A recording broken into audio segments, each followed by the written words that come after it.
Hundreds of thousands across the world are in the streets to commemorate International Workers' Day. Closer to home, organizers with the group International Workers of the World Chicago are gathered here in Union Park on the city's near west side to honor working-class contributions in the fair labor movement.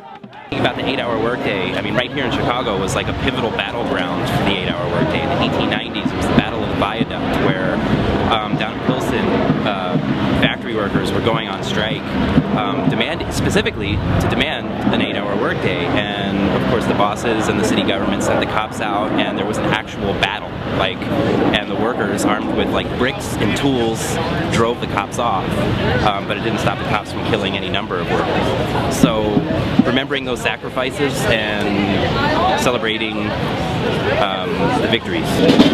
May Day demonstrators are also gathered here at the Haymarket Memorial in the Loop.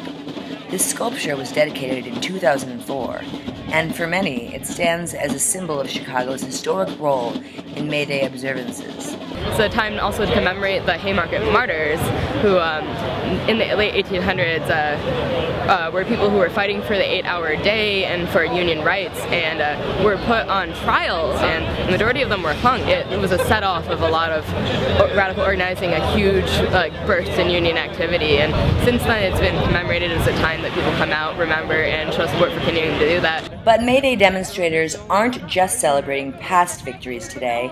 They're out here calling for continued progress in the struggle for labor rights, a shared struggle that they say unites all those organizing for the underclass, a struggle that relies on continued public demonstrations.